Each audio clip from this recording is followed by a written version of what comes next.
Armando, and she said, Willie, I keep getting a call from some guy, Crawford. What is this all about? So I told her. She said, oh, okay. That was the last I heard of Mr. Crawford until I picked up the paper, and there he was. Well, all hell's gonna be free. I hope Yes. so. In an hour? You got 10 hours worth of stuff in you, Willie. This is gonna be a challenge. 10 minutes. No, an hour easily. 10 minutes. Okay, Willie. Say All your right. name. Hi, William Fontenot, or So- Willie Fontenot, Baton Rouge. Should we get started? Sure. Well, okay. Does Thanks. that work okay? Sound coming Sounds across? wonderful. Does Okay. it look beautiful? Okay, we're ready. I just want you to share, Willie, a little bit with us about how you got started and how you got involved in the movement, since you're like one of our senior activists.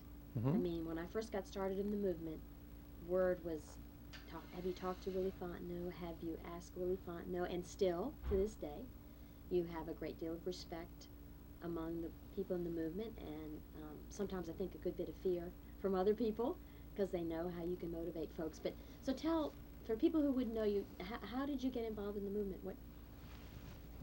Well, see, I guess I first got started in environmental things after I got out of college. Worked for a couple of years in New Orleans, and was working, writing a few letters to the editor, and went to a couple of meetings on problems in Lake Pontchartrain and coastal wetlands. Wrote some letters about federal programs to eliminate problem rookeries of birds, mostly blackbirds, but it turns out there were a lot of robins and other birds, and I just wrote some letters asking how they made decisions to run this program. And most of the answers I got back were, well, we haven't done those studies yet, or we're not sure. So I went to a meeting of the Sierra Club. I was at the time working with the JC's Junior Chamber of Commerce on a bike safety program that I was interested in, and went down to see if they were working on bike safety. And about 2 years later, I ended up being chairman of the New Orleans Group Sierra Club. Went on a couple of canoe trips up on the Tangipahoa River, and ended up working mostly on coastal wetlands and problems of water pollution on the Mississippi River and the Mississippi River Gulf Outlet, which is a major shipping channel up and down the St. Bernard and Plaquemine parishes.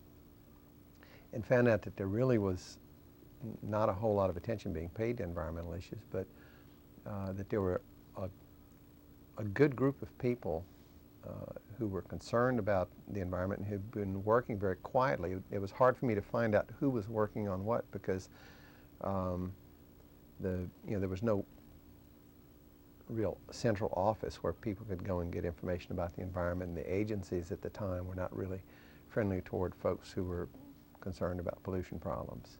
And what year was this? What do you think? 1970 to 73, somewhere in there. And so I ended up meeting a lot of real nice people like Don and Ann Bradburn, who were working on trying to protect Horn and Pettibore Islands off the coast of Mississippi.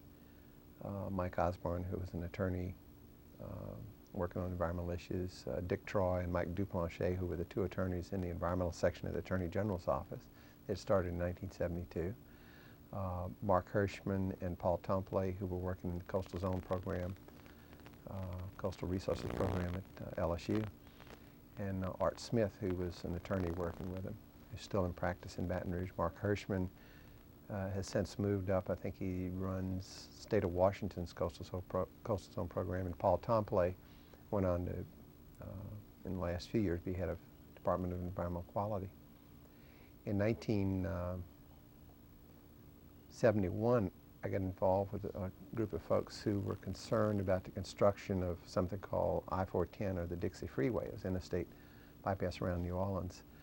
And we formed a group called Citizens for Sound Planning.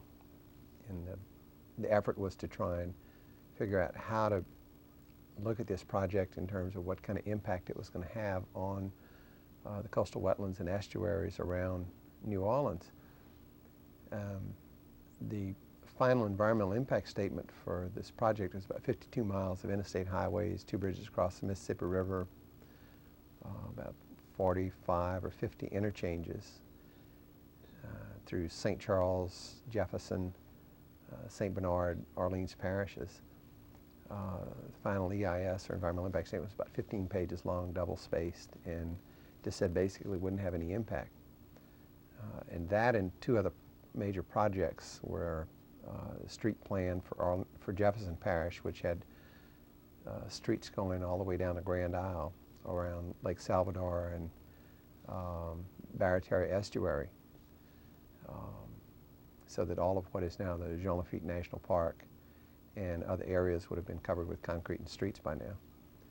And the Lake Pontchartrain Vicinity Hurricane Protection Project and the development of the St. Charles wetlands, which is now the largest open wetlands next on Lake Pontchartrain. All of those would have ended up in the development of about 400,000 acres of coastal wetlands without any real consideration or understanding what the impacts would be. And the project itself turned out not to be, the interstate project, not to be a transportation project in terms of getting people places, but in terms of opening up land for speculation and development.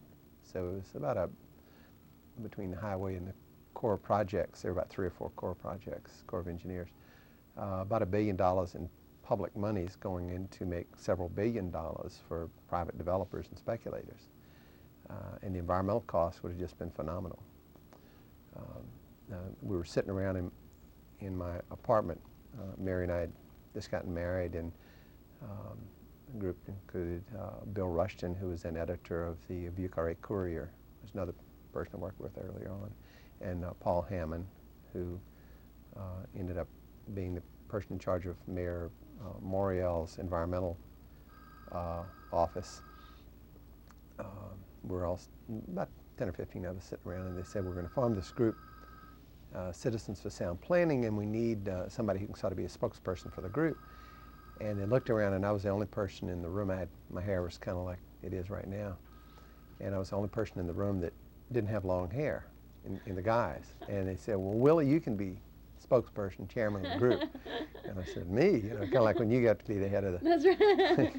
Said, yeah, we just need somebody who can go on camera or whatever else and talk about it, and they need to look a little conservative. And at the time, I was an auditor and was a member of the Louisiana Auditors Association and the JCs and all this. So it sounded pretty conservative. So I got to be the chairman of the Citizens of Sound Planning.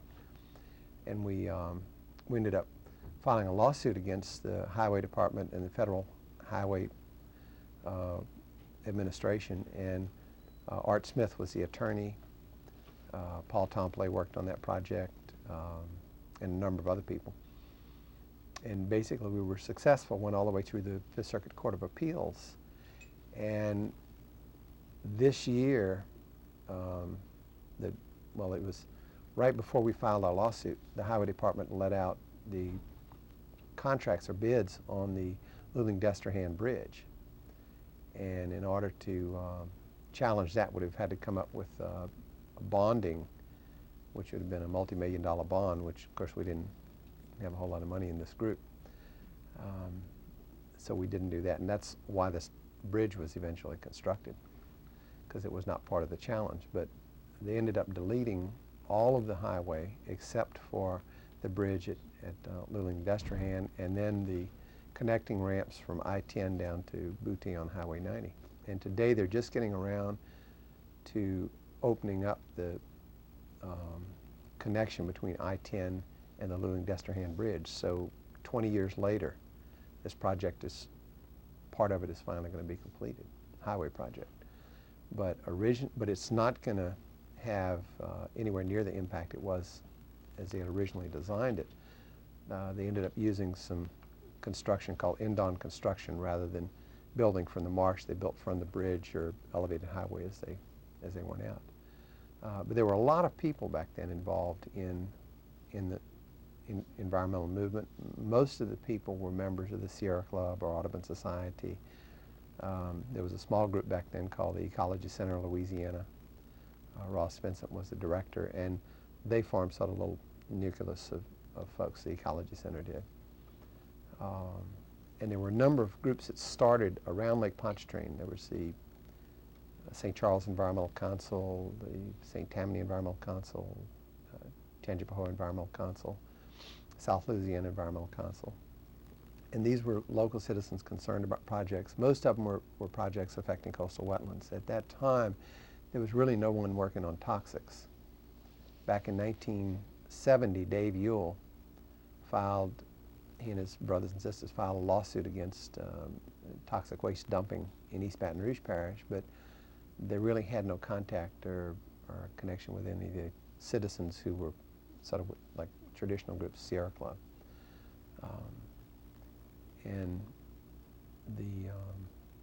So there were people across the state working, concerned about toxics or hazardous waste or other problems, but there were sort of isolated pockets of folks working on things. In 1973, I think it was, Mary and I got a meeting of about 20 groups around Lake Pontchartrain that I had worked with through the years and developed contacts, but they had not worked with each other. We had Sierra, Audubon, Wildlife Federation, the St. Tammany Environmental Council, St. Charles Environmental Council, and they all came in and talked about who they were and what they were doing, what they were concerned with, kind of like Lean does at its annual meetings now. And it turned out everyone in that room was fighting the Corps of Engineers or the Highway Department or the Department of Wildlife and Fisheries or shell dredging in Lake Pontchartrain, but they had not really talked to each other. And so it was the first time, and we thought, boy, hey, we just solved the problems, man. And environmental problems will all be solved in Louisiana in 4 or 5 more years. A little optimistic.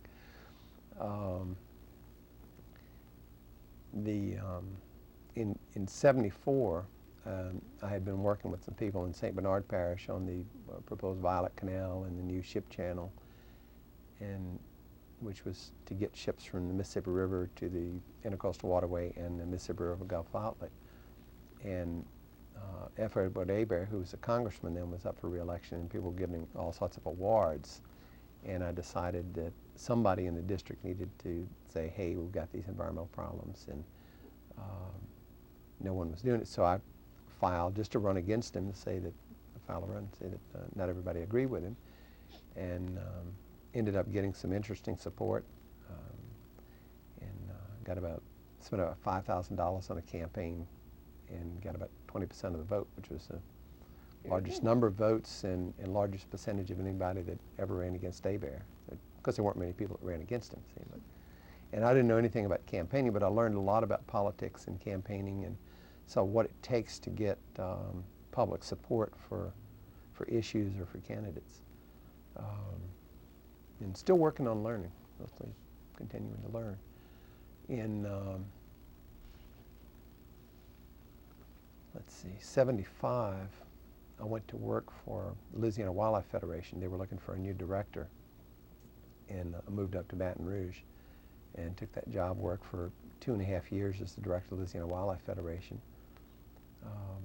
Met a lot of people across the state that I hadn't met before, mostly with hunting and fishing clubs. And most of the issues they were concerned with, a lot of them dealt with pollution problems, but many of the members of the club work for industry and were not really interested in challenging industry. And they were also not interested in challenging development projects that threatened wetlands, even though they knew it was having an adverse impact on habitat for fish and wildlife. So after a couple of years of fighting with the Wildlife Federation, I left there and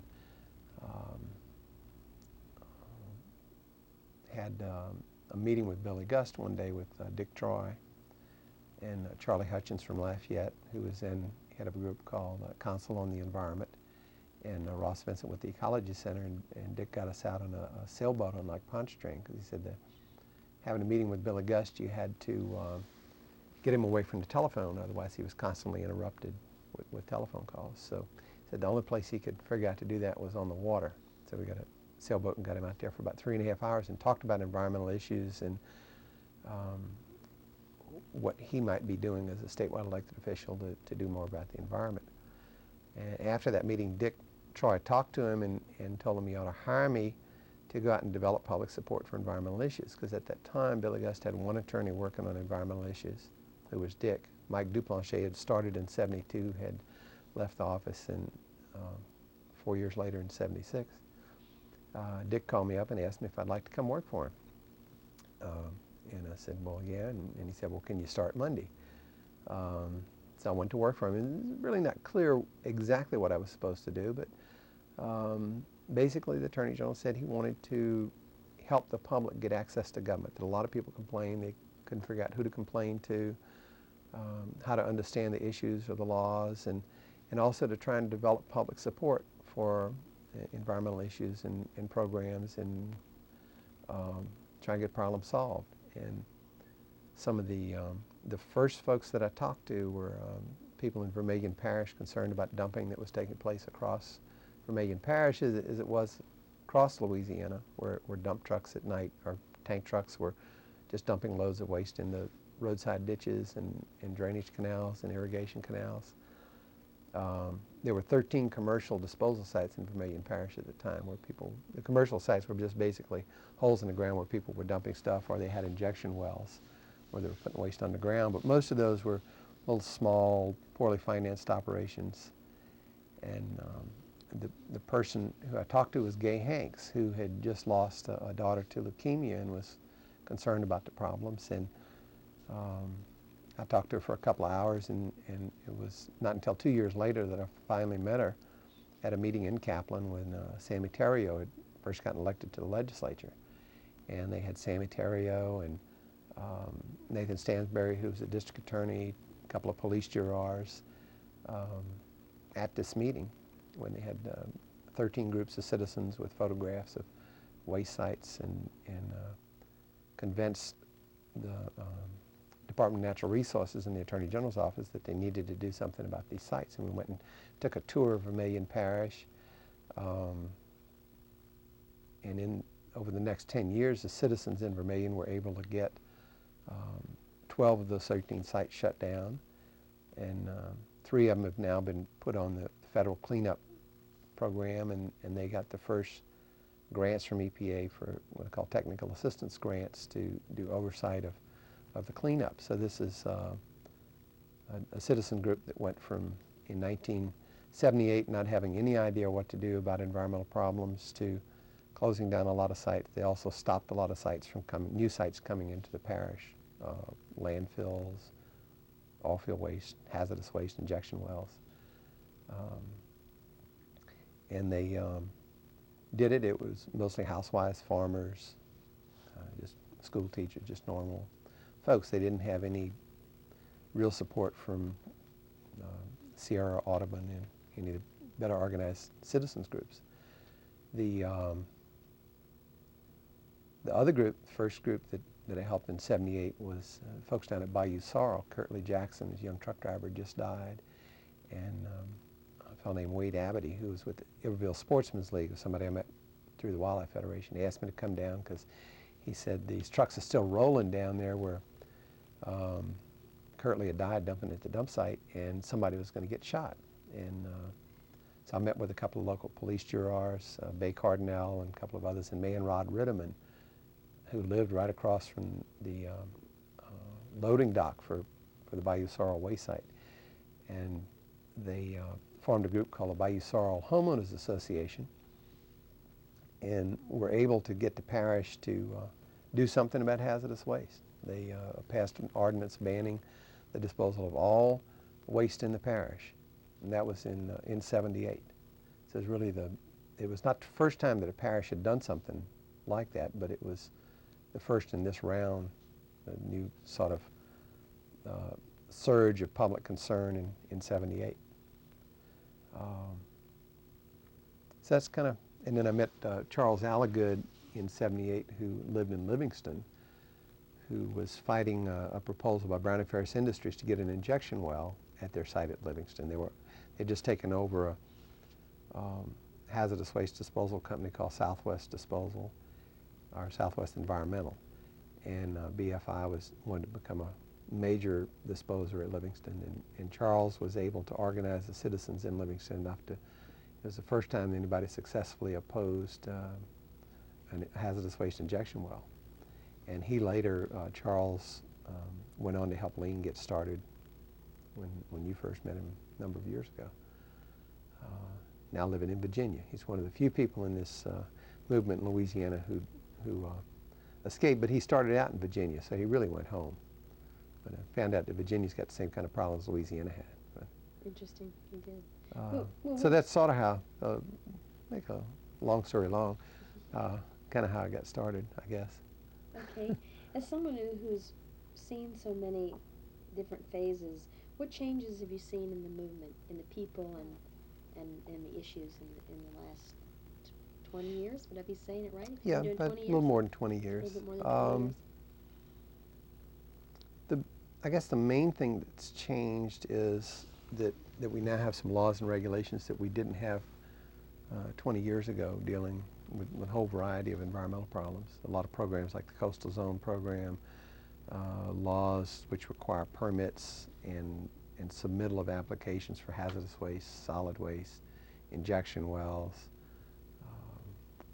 some air pollution laws that didn't exist back then, like the air toxics.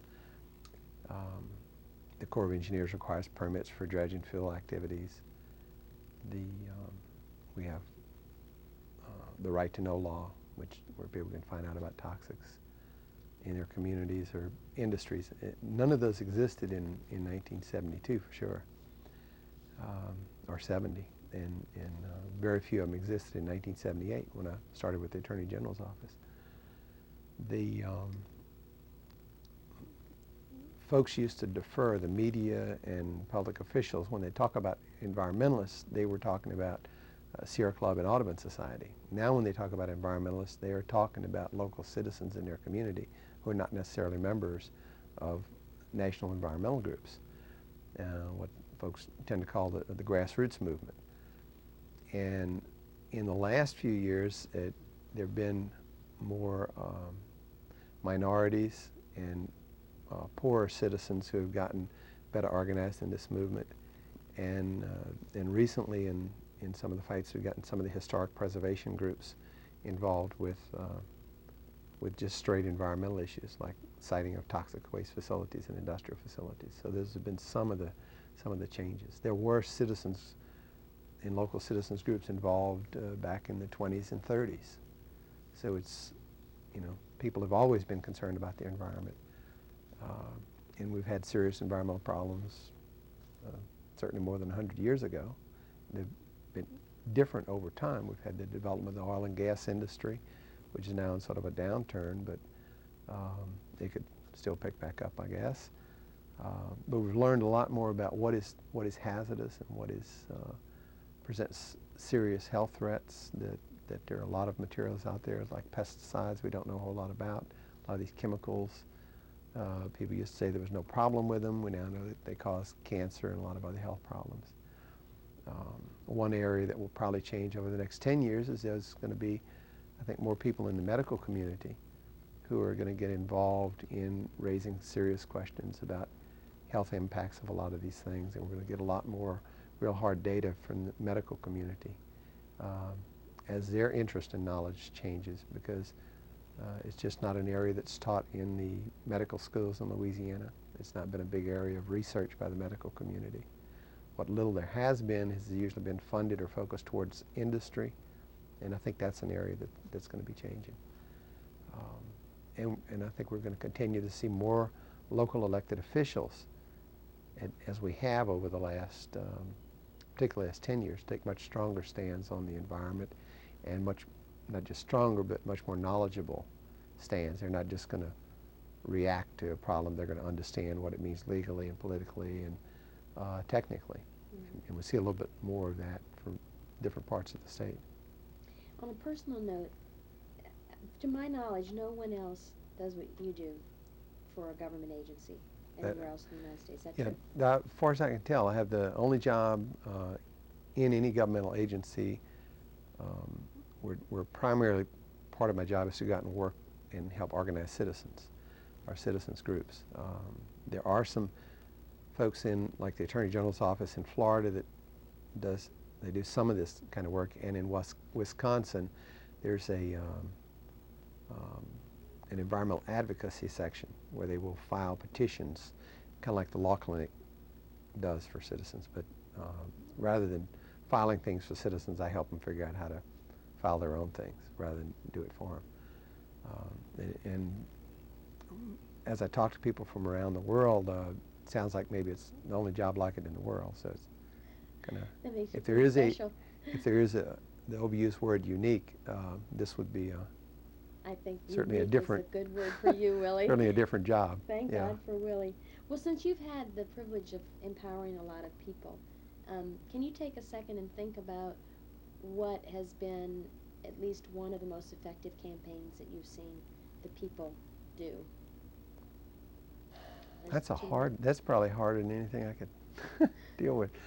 And the reason it's difficult is because it's hard to point to any one thing and say this is the most effective, because some of what appear to be the most effective oftentimes are part of an overall movement, and people may do something in their area that will inspire people in another area to do it. Say, hey, we can do that. There are some examples like the Mothers Asbestos Committee in Opelousas that started out in April of, I don't remember what year it was, maybe 84, 85, where they were concerned about asbestos in one of the schools in St. Landry Parish, and ended up getting the St. Landry Parish School Board to go from maybe doing something in one school by the end of the summer, and this started in April, to going back and resampling all of the schools in the parish and removing asbestos from more than 20 schools in the parish by the end of the summer. Amazing. And according to one of the education groups in Washington, this has been the most successful group of parents in the United States to get a school board to do something about asbestos. And there were never larger than 5 housewives, and their husbands gave them some support, but it was really just 5 women who had never really been involved in something like this before started something that just took off, and school boards and people in adjacent parishes like Lafayette and Evangeline, and here in East Baton Rouge Parish and others, those women helped them get information, help them organize and deal with what is a pretty serious problem. So they didn't just have success in their local area, and they did it with no budget, with no real idea of what they couldn't do.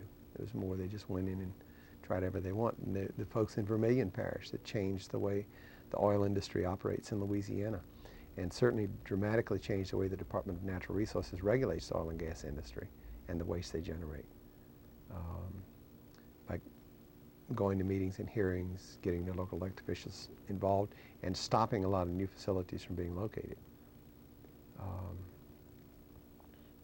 So those are some of the things. And then just basically getting groups from around the state to talk to each other and to come together. I think lean is one of those things where for years people have been trying to pull together, and lean is a start of what I would hope become a much larger effort to help support citizens, as Citizens Clearinghouse for Hazardous Waste does out of Washington, to understand how to help people help themselves. Yeah, good. That's what I was going to ask you, and you kind of led into it, because we've been asking other folks whether or not they thought organizations such as lean were necessary to hold folks accountable, and they are important to the movement, and have you seen that they've helped people, lean and other organizations, Sure. not just No, lean, the nonprofits out there. Yeah, it helps to be able to go someplace and say, hey, where can I get some information or help on this problem? And who knows something about groundwater or garbage or company, this particular company that wants to come locate in our community? And if you have an organization that can say, well, yeah, there's this group in Montana or this group in New York that we're hooked up with, or you can call another national group like Citizens Clearinghouse or National Toxics or Clean Water, some other group that's working in these other states, and say, where can we get some help? It gives them a lot more power, what's called empowerment, to solve their own problem.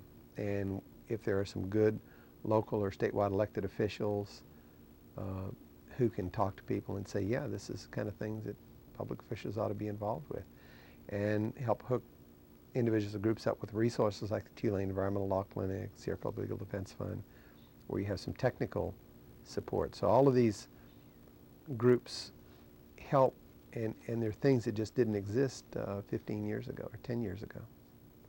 That's exciting. And it's made a big difference. Yeah. Good. But I think we're on the starting end of this process. We need to build on it. Yeah. What you're saying. Well, it is building. It is building. Now we need to, it's going to build, and I Doing think it. 10 years from now we'll look back and say, gosh, I think what we could have done if we'd have had lean and like this in 1992. I know. Willie, on a personal note again, what keeps you so committed and gives you the strength when what our people are always saying, to give you a minute to think about Mhm. it, what our folks are always telling me is the issues are so big. They are often involved with our health. We have some of the highest cancer rates in the country. Mhm. It's not cheerful work that you do. When you're called in, it's because someone's got a problem. Usually their health is affected, or maybe they don't want something in their backyard, or Yeah. something's in their backyard that they feel that they're ill. So you have been incredible. Lots of people do, like Charles Olligood. They're involved for a while and then they leave, or we see that within ourselves. People get involved in their issue and then they leave. So on a personal note, what's kept you committed? Well, I have a paying job, and that helps a lot. Because most of the people in this movement are volunteers, and they've got to take time out from their family and their jobs and their friends and their hobbies and whatever. And it's very frustrating. It's very time consuming. As my wife says, I got a job paying me to do what I wanted to do, and that's kind of nice. So that's been part of why I've been able to hang in all these years. And I had a very wonderful boss in Billy Gust, who was very, very supportive and encouraging, and said, yeah, just whatever it is you're doing, just keep doing it because it's working. A few years ago, I was talking to Gust about something, and he said, Willie, I got to tell you, he said, you get me more positive PR than the rest of the entire agency put together. And I said, well, I don't know if that's true, but remember that when the state gets flush again and you try to figure out who to give a raise to or where to put some more resources. And he laughed real hard.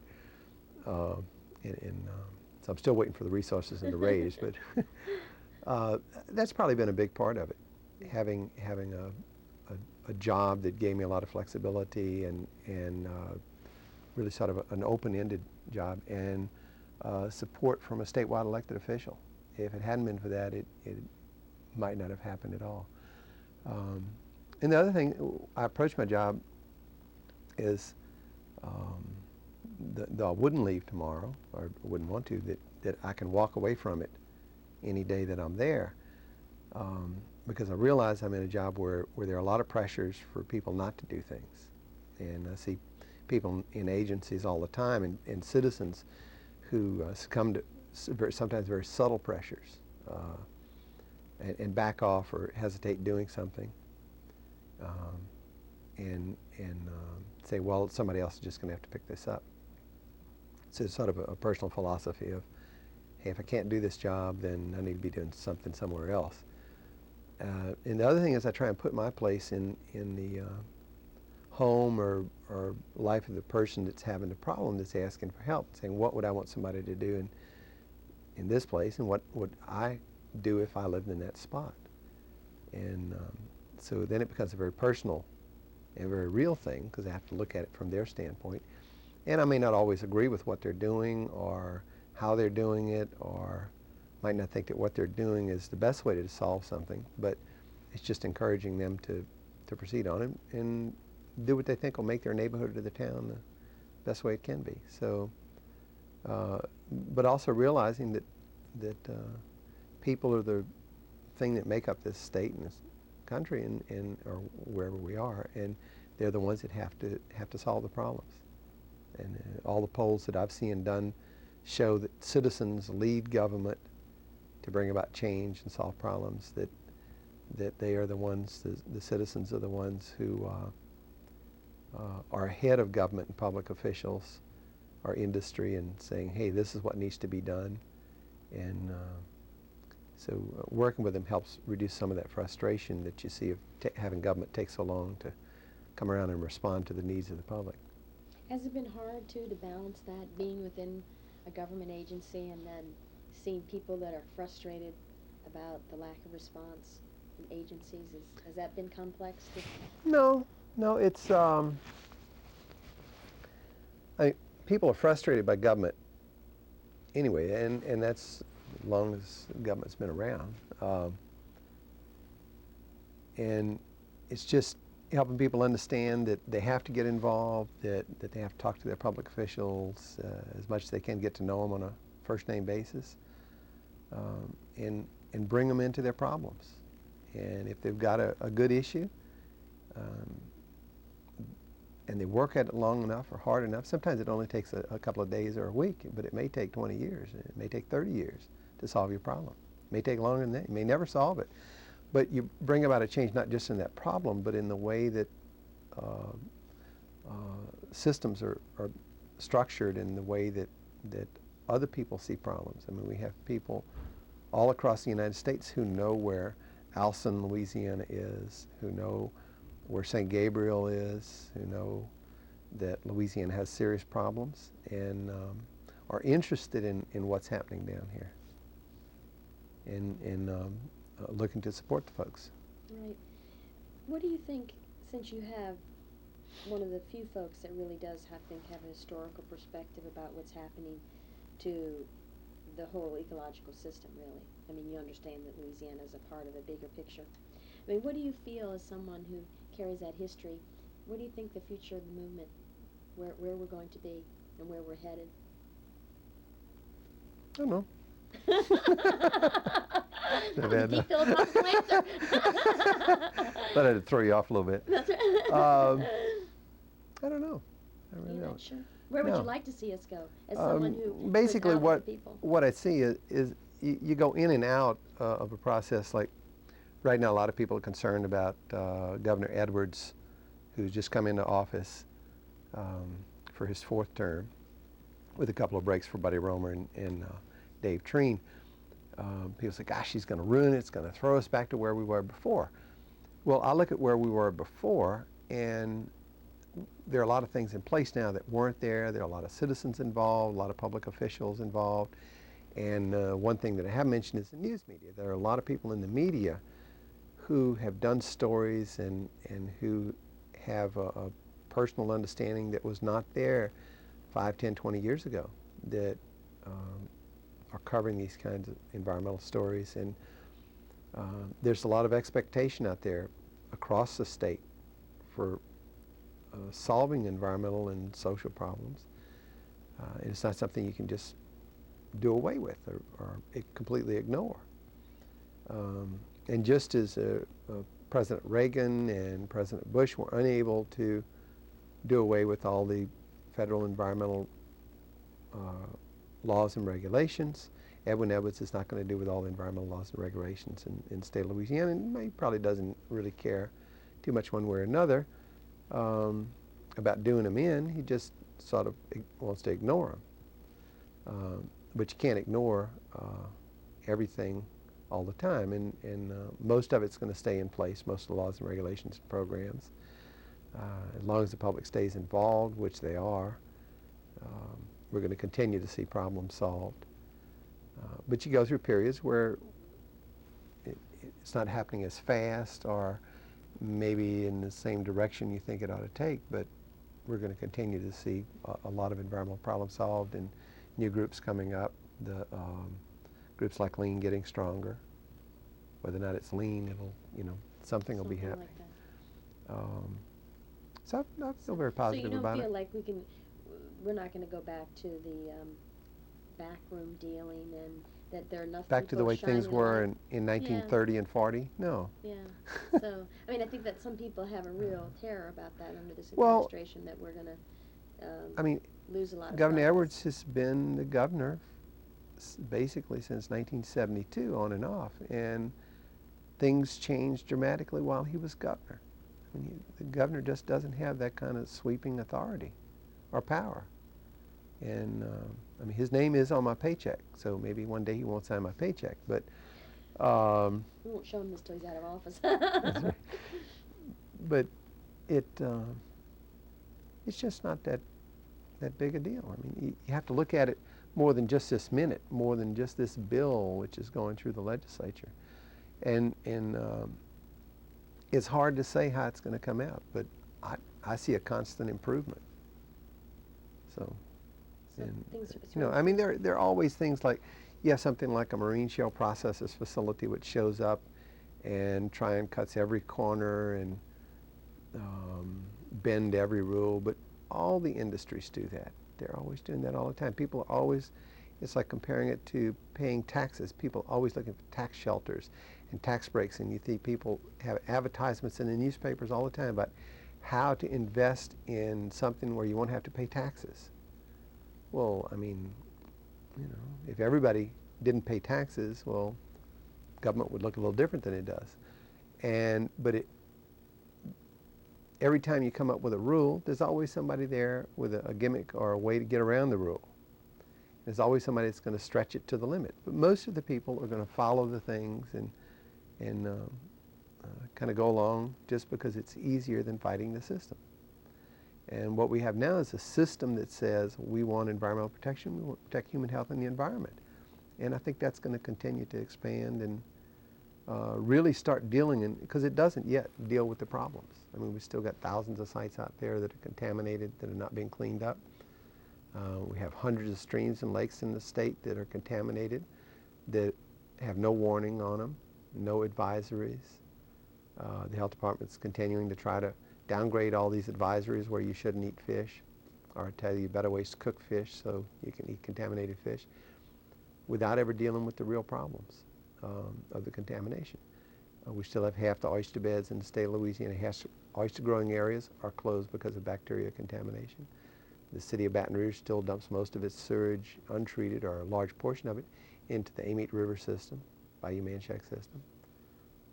Though there's some plans to clean a lot of that up. There's a lot of waste from the metropolitan area of New Orleans goes into Lake Pontchartrain, raw sewage and chemical waste. So we still have a lot of things to do. Are there a lot of problems? I don't know. We have to deal with them, but well, yeah, if we want a clean place. Yeah, I think you're saying too, though, that without people being involved, these things won't change. So if I were an average person coming to you with a problem, what would your advice be to me, I guess, if I were starting that in the movement? What would you tell them? Get a big bottle of, she likes that.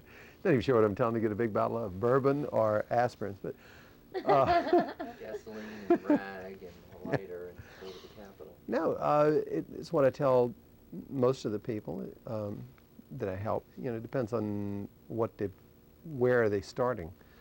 But most of the people, it's trying to understand which agencies are involved, how you can get public officials and agencies involved, how you can get citizens motivated to get involved, realizing that there'll always be a handful of people that do most of the work, if any work, and that how to identify other groups and individuals, how to work with the media, how to make the system work. And it just takes time and persistence. But if you put time and effort into it, you can change things, and for the positive, you know. So. And I don't know what works, because just about every group I've worked with has done something different. They tend to sometimes be very creative, and you know, it's like looking at quilts. No two quilts are the same if they're made by hand. Some of them they use new designs, some of them use new colors, but they all come out basically covered in beds. And, you know, and so they solve the problem, and they're not all put together the same way. And people sitting around, if you have a group making a quilt, they certainly don't talk about the same things. It might appear that way if you didn't speak the language and you were sitting around listening to people talk over quilt making, or it might be somebody real quietly in a room somewhere by themselves making the same quilt, never saying a word. That's the first time I've used that analogy. I really like it, though. I kind of like it. I have to tell you. And you might use a sewing machine to through some of it. That So how do you help people? Just one Pat, you but were we're thinking making a about lot what of you'd like quilts, to like, and yeah. we're making some pretty big quilts Yeah. out here, you know. Yeah, we are. How do you keep people from being intimidated when, as I was myself, an average housewife who just got Well, involved because her son was ill? What do you tell those folks like me, um, how not to be intimidated? well, to just tell them not to be intimidated, and it doesn't always work. I've had some people tell me they absolutely cannot work on this because they are so mad with this agency or official they cannot walk through the door and talk to them without screaming at them. And that's some very frustrated people out there. So not everybody can work on solving problems or dealing with their own problems. But most people can. You're a wonderful example of somebody who was trying to get through to the mayor, and as many people try to call their officials, find out that an individual may not be able to accomplish something that an organization can. So you created an organization on the spot and got right through. So a lot of it is being creative. Most people are very creative. Most people know more about how to solve their problem than any expert that comes in. And they've lived in a community. They know people.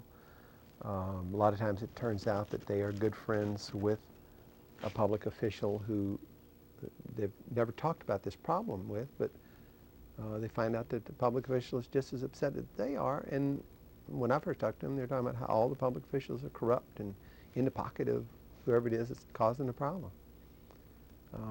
But a lot of times they're very complex connections of people or old relationships that go back many years, or prejudices of either national, religious, racial origin that keep people from solving problems, keep people from working together. There are pressures by opposing groups or industries or businesses or government that a lot of pressure is put on people, either through lawsuits or through economic sanctions or whatever else to keep people from doing things. But most of that is very limited, and it's isolated, and it's something that most of the groups and individuals have very little problem with. Do you find, Willie, too, since you brought that up, that the movement has the potential to bring together racial unity and perhaps work more with our labor union people or workers in the plants? Do you think it's an issue that can unite us? Have Well, you seen a change in that aspect in the movement? Any good movement has a chance to bring very diverse groups together to work on common problems and to understand better who the other folks are. And I've seen where, like, a proposed hazardous waste facility will bring a community together that has never worked together before. So it's a very powerful kind of issue. It's a community driving issue rather than something that divides folks up. And you can get people to work on say, toxic waste issue that you could never bring together to work on something to protect the spotted owl or the alligator or the bald eagle or trees and our river, because it's something that affects them and it's in their area, and they can have a real sense of toxic waste impact that they don't have with those other things, because it's affecting them personally. And we tend to get involved with things that affect us personally more than anything else. But we're always going to have divisions in communities. We're always going to have racial, ethnic, and religious differences, and sometimes people just can't deal with those. So, but it's an opportunity. I've seen people who don't like labor unions or labor unions who don't like certain folks get together and work together on issues that, particularly dealing with the environment, job safety, or groundwater contamination. It's really a unifying sort of issue. That's wonderful. Willie, you've done thousands of interviews, there's no question. No? And you're here with, well, No. you've done lots, not thousands. 237. Oh, really? I lie a lot. He's like knocking him on his belt. So, really, you could interview yourself better than we could probably. Is there anything? That's What is it? Well, today I was. Willie what interviews do you- Willie. I Okay. kind of like it. So, is there anything you've always wanted to say, or anything that you've always wanted to share? I mean, or something that, if you like, people like write things in a bottle and send it off. Is there something Yeah. for posterity, or something that you would want to say if you had the opportunity? Because hey, you have the opportunity. You're the star of this show. You get to say anything you want. Well, I guess it. We're talking about me, but the real thing has been all the individuals that I work with in groups that have sort of given me the energy to do things, and certainly a family that has been very supportive and understanding and given up a lot of their time. I mean, my kids know a lot more about pollution, and I don't drag them to all these things, but all these meetings that I go to and everything. But without a very supportive wife and who's willing to give up a lot, I guess I'd have to say, thanks, Mary. Oh, you love it. That's it. That's it. That's Yeah. wonderful. You've been so generous, Willie. I guess that's and we'll it. probably get back together because I'll probably think of more things I want to ask Okay. you. But this will be part one Well, it's just of Willie's something. environmental journey. Yeah, and as Mary says, I'd probably put on my serious, well, yes, all these things. I thought you were It's quite when I- serious the majority of the time. That's what she says when I wanted first to start tell you out. After a while, I loosen up a little bit. Oh, well, no, I thought it was beautiful. And we can even play Put it on my back. s- I put on my serious I want voice. to ask some questions. Okay, too. good, Pat. Okay. I'm just gonna, I wrote here, do you have any questions? And I didn't pass it to you. Can I put you two up here and I'll ask some questions and then Nah, Nah? Once we become legends. Oh, shit. like you. You're going to be like Gus Weil? Yeah. Pollution legends. Louisiana legends. Let's see. Recently, there was an article in the paper about the emergency preparedness of Baton Rouge, Mm-hmm. and how a third of the population of Baton Rouge lives within the emergency zone of all the downtown plants. That's within like 2 miles. Right.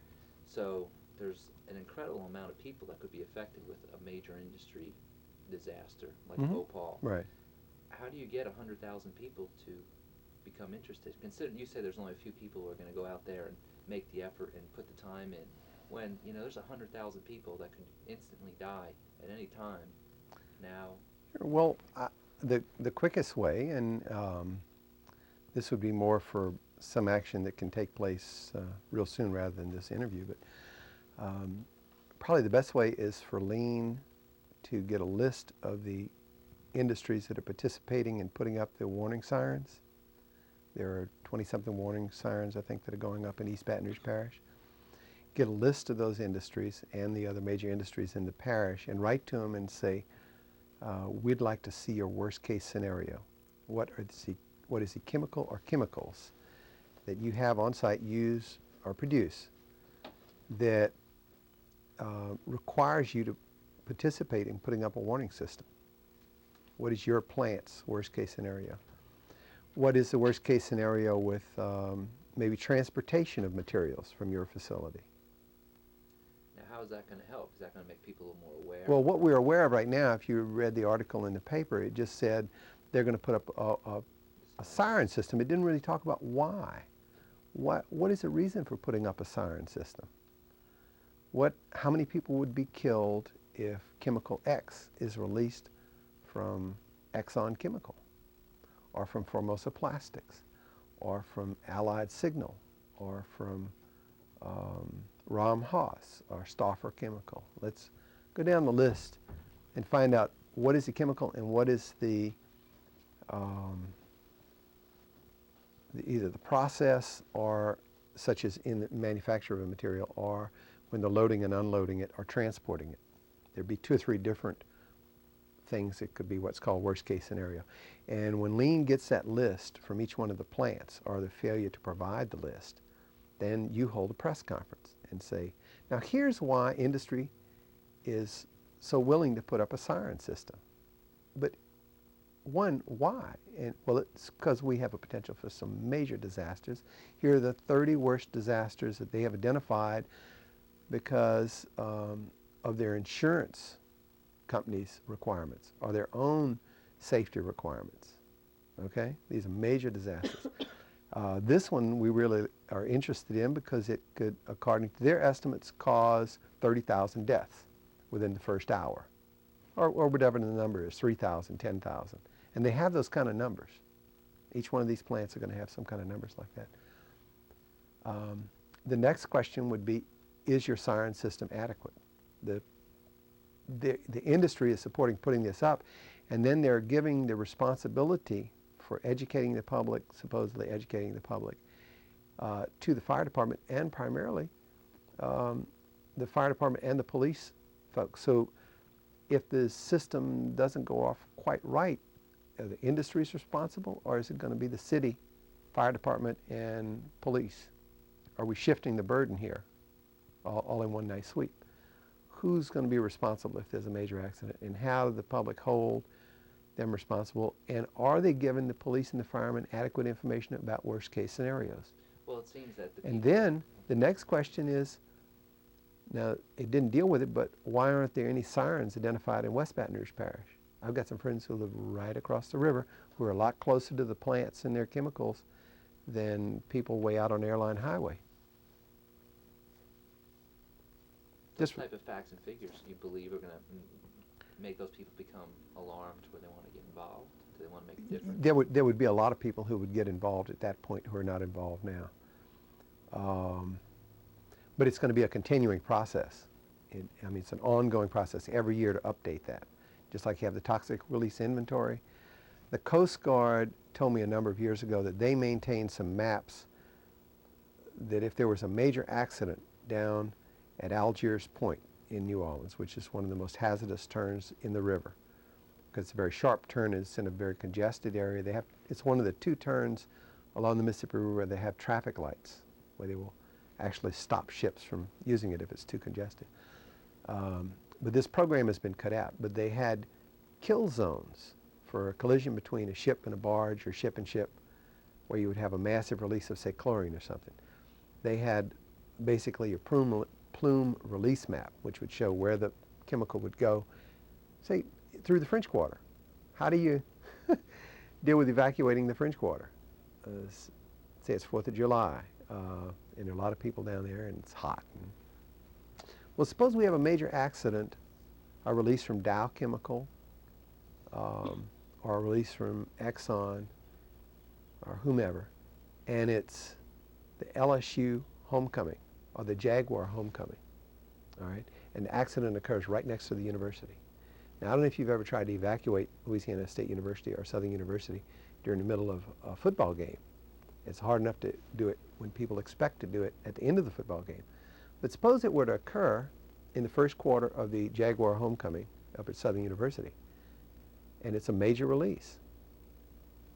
That's what I'd call worst case scenario. Those people would be alarmed. You've They got- would be involved. Well, they might not, but they would demand a better accounting of what's going on. You could have a train derailment at LSU or Southern during the middle of an event like that. And I'm thinking that's a worst case scenario because you have large numbers of people concentrated trying to get out of something. Or it could be, say, 4th of July. You have all those people downtown watching fireworks, 250,000 people.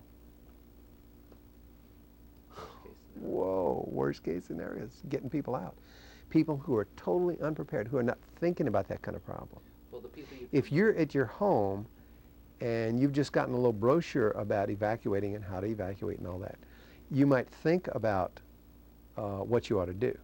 But if you're coming from Denham Springs or Opelousas or wherever you're coming from, not thinking about that kind of problem, or New Orleans, or you're thinking about a sports event or the River Road Run or whatever, are we really aware of the kind of hazards out there? Is industry and government telling the public enough? And the answer is no. And I think if, just like we did with toxic release inventory, industry and government have had to grapple with how to let the public know about it in such a way as not to get too many people upset with them. Well, with a major release, which is really a continuation of toxic release, it's not just toxic, but what are the hazardous releases that can take place? I think we can get some changes, and you just build on that. How did Louisiana end up in this spot? Oh, this is anywhere in the country, anywhere in the world. Well, it just Yeah. seems to be more concentrated in Louisiana. I know we have Mississippi Louisiana, River. Houston. It's because of the petrochemicals. We're one of the major producers of petrochemicals in the world, have been. And When they say they're going to pull the refineries and move them to a foreign country, is that feasible? well, they might do that. Yeah, I mean, it was a tremendous. Exxon had a tremendous oil refinery, one of the largest in the world, right off of Venezuela, that they shut down. So yeah, Kaiser shut down their 3 aluminum plants in Louisiana. They were one of the largest employers in the state. Could do it tomorrow. BASF closed its chlorine unit. Ethel closed their plant. They now have a small chemical plant. They're not going to close them down because of environmental laws and regulations. Why are they closing down? Economics. And economics in terms of getting raw products. Kaiser closed because of the cost of electricity and production of aluminum. There were very old aluminum production plants, and it was costing them more per unit than people are producing off of hydroelectric power, or where they had newer facilities, or where they were getting bigger subsidies from government, some of the foreign countries. Would you ask Willie to expand a tiny little bit when he was saying You can ask about me. the job? Well, this is his turn. Job versus blackmail. I mean, that's what he just touched on. I mean, if I hadn't been watching it, I mean, if I hadn't heard that whole sentence, Willie, I would have thought, you know, they're leaving because of environmental laws. And then his last sentence was they won't be leaving for environmental laws. And how you feel about that when the workers feel like, oh, an industry says, you know, we'll go someplace else, or, you know, the blackmail jobs versus the environment type of thing. Was that going to be your next thing? I don't mean Well, I to was get off going to too bring much. up the, He might bring it up sometime. Yeah. I don't want to get you off your track, so go ahead. well, they just brought up where they're letting the, First she inserts all of this long thing and says, I don't want to get you off your track, right? Oh, something to be thought about. true, Okay. but they just, the Mid-Continental Oil people just went through and tried to get legislative passed that's going to let the smaller oil rigs dump their water into the open bays for financial reasons, because they can't compete. I mean, what do you say to that? No, they blamed it. That's really not the reason that they want to. They want to continue dumping as long as they can continue dumping. It's like not But they paying said that- taxes. yeah, they I said know what they said, but they've got nothing to show that that's true. They say there are no studies showing that there are impacts on the bays from discharge of production waste. In fact, there are some studies. One of them was used in a lawsuit that Canlin Oil, which is an old Texaco production field in Lake Salvador, the reports that our office, the Attorney General's office, used in that case showed that there's a 5 square mile area that has been adversely impacted from production through the years of discharges into an open bay. Well, why don't your legislators believe you? Well, because they're not looking at it. The science does not run the laws or regulations. It's straight politics and emotion. And when industries and government want to have things their way, they say that the public is being too emotional. And they always appeal to the emotion of the legislators about how we're going to lose all these jobs, we might have to go somewhere else, without having to present any kind of data. They really have not presented the data. There's nothing that any of these companies have, I mean, we've had a tremendous increase in laws and regulations in the state of Louisiana and nationally, and almost all of the chemical industries in the state of Louisiana have doubled and are continuing to increase the size of their production units and put in new units. If new laws and regulations were going to slow them down, they'd have been gone 10, 15 years ago. So they're prepared for this, but they Big want oil, it to happen as Mid-Continent slowly as oil, possible. Mid-Continent oil and gas is opposed to any regulations that might be new regulations. That's all. They don't really care what the regulations are. It has nothing to do with the environment. Their job is to prevent any new laws or regulations from coming into place. Well, how do you convince The Boudreaux? the chemical industries started, the Chemical Manufacturers Association in Washington started the CARE program, C-A-E-R, to as one of their major goals was to stop new laws and regulations from coming into place by showing they were going to do all these voluntary things. It has nothing to do with them caring about the environment and about the community. It's caring about having more control over what they do than having somebody else set the standards. Instead of them coming up with programs to solve their pollution problems, instead of them coming up with ways to clean up their industries, they don't want to have to deal with it. They want to keep things the way they are. Well, how do you convince Boudreaux, who works out there in the oil rigs, that he's not going to lose his job if Well, these you can't. environmentalists don't get their way? Well, you can't necessarily convince anybody that environmental regulations are not going to cost them their job. It might cost some people their jobs, but the industry, it's not going to cost the industry in terms of having to close down because of environmental issues. Couple of businesses have shut down because it would cause them massive destruction and causing serious pollution problems, like Louisiana Oil Re-Refining Company, which was contaminating Capitol Lake and a bunch of other places. There's one little small oil operation down at Golden Meadow that our office shut down. They were not producing enough oil to pay their light bills, but yet they were discharging hundreds of barrels of salt water every day. So I don't know that we caused them to shut down. We did order them to quit discharging. But I don't think those were environmental laws. This is a company that was not economically sound in the first place. But they were environmentally destructive. I mean, if you're operating it next to somebody's house and you're causing a condition that's causing the house next door to fall down, the person next door has, I think the right to stop you from causing their house to fall down. Now that changes completely. Yeah, that's all right. Back when you met Gay Hanks, Mhm. and you went out and saw the way the conditions were with the barrels, just digging the holes and throwing them in there. There was 13 pits. Mhm. Were you shocked? Were you disgusted? Well, actually, it was I mean, how did you feel? 2 years from the time I first talked to Gay Hanks to when I actually went out and looked at any of the sites. And before I got to her house, I ended up going to Petro Processors, Inger Oil, Rollins, Cleve Reber, and a number of other sites. By the time I got to Gay Hanks, it didn't look half as bad as it would have looked had I gone there first.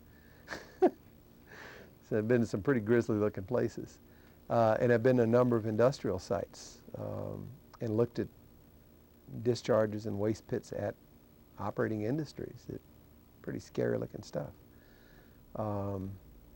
By comparison, the drilling and production waste in Vermilion Parish didn't look that bad, but if you lived next to it, it was just as bad as anything. It's all relative to how it impacts you. And so if you live next to one of these sites or your crawfish pond was being fed by the irrigation water coming out of one of these canals, it devastates you economically because it take out all your crawfish, all your rice. But visually or amounts of waste, it was nothing compared to some of these other sites. What kind of emotions did those other sites evoke in you? I mean, did you ever get really mad? Yeah. First time I went to Inger Oil and Petro, I got back to the office. It was late Friday. My boots and pants were had styrene and all kind of other chemical waste on them from just walking around the sites. I wasn't even walking on the site. And waste was flowing off these sites. Cattle were drinking the water. It was contaminated. The inspectors I went out with, they said this was the best these sites had looked in 5 years. They weren't going to take samples because they hadn't brought any sample jars with them. I offered to stay at one of the sites while they went back to Baton Rouge, about 20 miles away, and got the jars and came back. Because they said each day they're discharging is a different day of violation. And I've only got 2 violations that you've cited them for. Obviously, they're discharging every day. So I got back to the office and I called EPA, and I got some poor guy late Friday and asked them what in the hell they were doing about pollution in Louisiana, because we obviously weren't doing anything, and demanded that they come to Louisiana and take a look at the place. And I went home, threw away my boots and my pants. Very wise decision. So I've gotten mad a few times, yeah, and it's because people weren't following, the agencies weren't following the laws and regulations. Industries were operating absolutely outrageous ways. First time I walked around Rollins, it was just an environmental disaster. folks in Lake Charles used to complain about BFI, and I told them that BFI Willow Springs site looked like a golf course next to Rollins, just because of the size of it and the amount of waste it was handling. Not that BFI was any garden club, but I mean, if you lived next to it, it was terrible. But it was just incredible. Incredible. One story. I don't have a lot of old photographs from that time, but I do have a mental photograph of what it looked like. And I would ask inspectors, call one time and ask somebody to go up to Rollins to take some samples of waste that was on the ground. It had been on the ground for a long time. It was a big puddle, and they said there wasn't enough liquid there to take a sample. This is somebody who had really no training and should not have been a field person in the first place. None of the field people were using gloves. They didn't have boots. They had no protocol for taking samples, for protecting themselves. That's the kind of stuff that scared me. Nonetheless, not trying to keep these samples. And then the workers were working at all of these sites without any kind of protective gear. When they had it, it was inappropriate gear. They had no backup systems to tell people when they were being overexposed to stuff. Industry didn't realize all this stuff was dangerous? Oh yeah, they sure did. Just, they didn't have to deal with it. There were no regulations or standards, so they just didn't do it. We've got memos from when the industries operated in the 60s, 70s, and 80s, just avoiding the issue, how they were going to get out of it, how they were going to not comply with dealing with this problem. Not a matter of the law, they just weren't going to deal with the problem because they didn't have to. Changing the story. Yeah. Subject. You were out, there was an oil, natural gas leak out in New Iberia, wasn't it? Abbeville. Abbeville. Depends on which one you're talking about. I'm assuming the Abbeville site. And someone said it was leaking. Can you just tell us that story? That was one where Wilma Suber actually got a call. And Wilma's somebody I've worked with for years, whom you know, but and she's somebody you need to interview.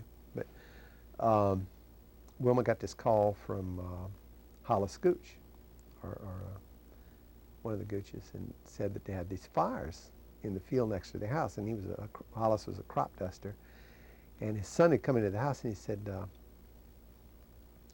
they lived about 1.5 miles from Abbeville, southwest of Abbeville. He said, "Papa, you know how it sounds when you have a sack of crawfish? You know, it makes that kind of noise." And he said, "Yeah." He said, "Well, it sounds like that out by the strip." So they walked, it's about 1/2 mile from their house to the airstrip. Walked out there, and they could see all these bubbles coming up out of the ground. And there was some standing water, so you could see all the bubbles. And he got his cigarette lighter out, and it lit. He couldn't smell it because it was natural gas. It's not odorized gas. So he went back to the house and got a torch that he used to clear off the brush from his runway every year. And wherever he passed the torch, it stayed lit. It went poof. And Wilma and I got out there a day later, and I counted, it was almost 500 individual fires, where every crawfish hole, every little crawfish house, you know, they make the little chimneys. Well, the holes in the little chimneys all had flames on top of them. And so out of every crawfish hole, you had natural gas coming up out of the ground. And it was in the middle of a field that belonged to Conoco. And at first they thought it might be a leaking pipeline, and they checked all over, and 1/2 mile away near Hollis's house, it turned out to be a well called LeBlanc number 3 that was drilled in, I think, 1938. And they'd gone down about 8,000 feet, and they had to pump mud down all the way down 8,000 feet to plug it up before it would stop leaking. When they pulled the pipe out of the well, it looked like Swiss cheese. The salt water and gas had just completely corroded the well piping, and they just hadn't bothered to do updates on it and check it and, you know, change the pipe. But it burned for 7 weeks. This fire did. These fires, it was leaking up out of the ground in an area that was about a mile, a little more than a mile by 1/2 mile in size, where gas was coming up out of the ground. Why was it so important? Well, for several reasons. One, it was a very vivid impact of how leaking wells can affect a large area. If this had been leaking in the middle of Abbeville, it could have blown up the whole town, because it was leaking, obviously, about 1 mile from this well. Gas was coming up out of the ground. If it had been leaking in the other direction to the east, it would have been almost in the Abbeville city limits. And if it had been just a little bit closer to Abbeville, it would have been leaking up in underneath the town. In California, there was a well that leaked in an old field like that caused a large shopping center to burn down because the gas from the old improperly plugged gas well leaked up into the shopping mall at night, blew the place up. That's one reason. We're going to stop soon because I think the battery's kind of, the Okay. frequency is slowing down. It's not yielding static. So anyway, that's one thing. And the other thing is there was a proposed solid waste landfill about a quarter of a mile from the leaking gas where the applicants were saying that the clays in this part of Louisiana along the Vermilion River were some of the thickest in the state, and that any waste you put on the ground or buried in the ground here would not be able to leak into the groundwater. This was absolutely impervious clay. It would never leak. Now this was the same clay or thicker clays existed at Hollis Gooch's Strip. And he had almost 500 holes in his property. Okay. You can continue. Okay. This is just faded. Oh, the battery ran out. The battery's dying. Okay. Why don't you plug it into the wall? Can't do it. Can't do it? No, we got this one working. Oh, okay. Which battery? There are two The 9-volt. one I didn't get extras. Oh, you mean here? This Yeah, the battery? one that's on your. Oh, okay, okay. But basically, there's several things. You know, people make all these claims like about the geology is so wonderful, but here you had a case where there's supposedly wonderful geology, gas is leaking up in a tremendous area from 7,000-8,000 feet below the surface, getting all the way to the surface, and it just shows how porous the Earth is. We know so little about how these systems work and how the different layers are interconnected. For somebody to say we can't get groundwater contamination is crazy. So, how's that? I liked it. Okay. Good. Do you have any more? You finished? No. Thank you, Talked Willie. out, Willie. Thank you, Willie. Yeah, I think so. He's relived 20 years worth of history. Piece of cake. What time is it? We Three. three. Almost three. We'll get. Do you mind? I don't know about the Lee-mobile with the gas, and it's not as comfortable. Do you mind using your car to take Willie back? No. I cannot stand up. Why not? Her dress popped open. The whole thing. My whole zipper broke. Look. So